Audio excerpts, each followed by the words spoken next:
नया चैप्टर है surface area and volume, class 9th का एक्सरसाइज 13.4 है। इसमें जो हम डिस्कस करने वाले हैं वो है स्फेयर और हेमिस्फेयर के बारे में। तो अगर स्फेयर की बात की जाए तो स्फेयर कैसे बनता है ये मैं आपको समझाता हूँ। लेट सपोज अगर मैं एक फिगर ले लूँ तो ये जो दिख रहा है ना आपको, ये स्फेरिकल ऑब्जेक्ट है, राइट। तो ये हमारे पास एक स्फेयर है। स्फेयर और सर्कल में डिफरेंस ये होता है कि जो आपका सर्कल होता है वो होता है 2D में, और जो आपका स्फेयर होता है वो स्फेयर होता है 3D में। अब एग्जाम्पल दूँ सर्कल का, तो जो बैंगल्स हम पहनते हैं, ठीक है, अगर बैंगल्स की बात की जाए तो वो सर्कल के अंदर कंसीडर होगा, और अगर स्फेयर की बात करूँ तो फुटबॉल जो है आपका वो स्फेयर में कंसीडर होगा, राइट। तो देखो फुटबॉल को आप सर्कल मत कहना, फुटबॉल कैसा शेप का है, स्फेरिकल शेप का है। समझ में आ गया अच्छे से, राइट। सर्कल की जब हम बात कर रहे थे तो सर्कल के अंदर एक रेडियस हुआ करता था, तो सर्कल में एक सेंटर पे होता था रेडियस, और सेंटर से इस एज तक, बच्चों ये क्या है हमारे पास, एज है। सेंटर से इस एज तक जो लाइन जाती थी, इस लाइन को हम कहते हैं रेडियस, ठीक है। तो इसका नाम है रेडियस, ओके। और अगर इसी को मैं यहाँ से डबल कर दूँ तो ये बन जाएगा आपका डायमीटर, राइट।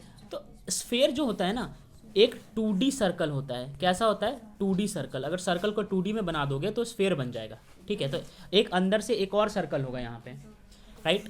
तो ये कुछ इन्फॉर्मेशंस थी। अच्छा, अब हेमिस्फेयर की बात करते हैं। तो अगर मैं हेमिस्फेयर आपको समझाऊं, उसको क्लीन कर देता हूँ। हेमिस्फेयर कैसे होता है, तो एक मिनट में ड्रॉ कर रहा हूँ हेमिस्फेयर।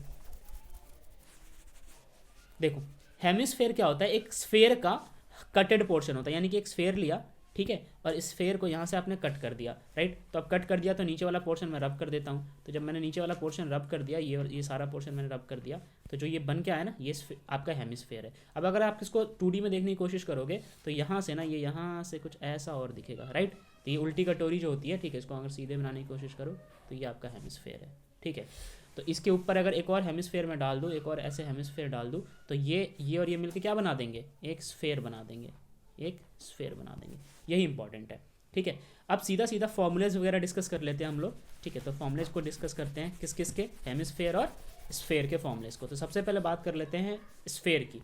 तो यार जब स्फेयर की हम बात करेंगे तो स्फेयर में ना कोई भी कर्व सरफेस या टोटल सरफेस का कॉन्सेप्ट नहीं होता है। एक ही फॉर्मूला होता है, जिसको आप कर्व कह लो तो कर्व हो जाएगा, और टोटल कह लो तो टोटल हो जाएगा। तो स्फेयर में सिर्फ और सिर्फ होता है टोटल सरफेस, राइट।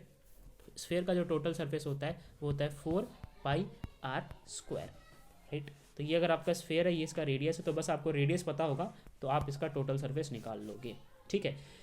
क्योंकि स्फेयर जो होता है चारों तरफ से पैक्ड होता है, तो उसका कर्व तो बन ही नहीं सकता। जब टोटल निकाल लोगे तो टोटल सरफेस ही कहलाएगा, राइट।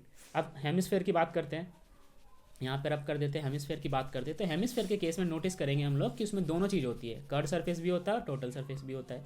तो हम बात कर रहे हैं हेमिस्फेयर की।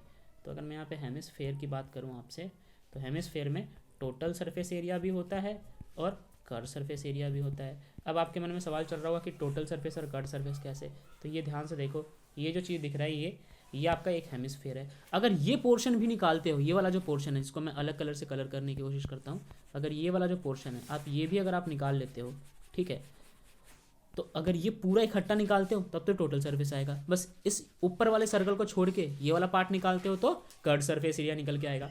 तो इसका जो टोटल सरफेस होता है हेमिस्फेयर का, टोटल सरफेस हेमिस्फेयर का होता है 3πr², 3πr²। और अगर कर्व सरफेस की बात करें तो इसका कर्व सरफेस होता है 2πr²। तो आप नोटिस करो कि कर्व सरफेस में एक पाई कम हो गया, क्यों, क्योंकि ऊपर वाला πr² हमने इंक्लूड नहीं किया है। टोटल सरफेस में हमें ये भी इंक्लूड करना होता है। अब कुछ सवाल है बच्चों, इन सवाल को हम लेते हैं यहाँ पे।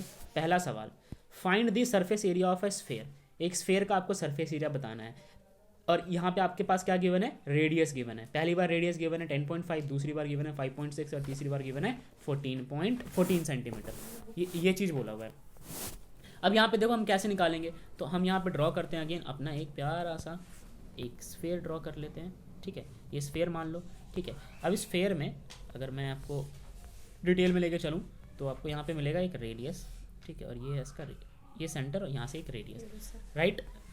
अब देखो जो इस स्फेयर है ना, इसका रेडियस दिया हुआ है पहली बार में 10.5, तो इसकी वैल्यू कितनी आ जाएगी, यहाँ पे नोटिस करो बोर्ड पे 10.5 आ जाएगा, ठीक है। ये है 10.5, स्फेयर का रेडियस हो गया आपके पास यहाँ पे 10.5, ठीक है। सरफेस एरिया निकालेंगे। स्फेयर का सरफेस एरिया क्या होता है, 4πr²। क्या होता है, 4πr², राइट।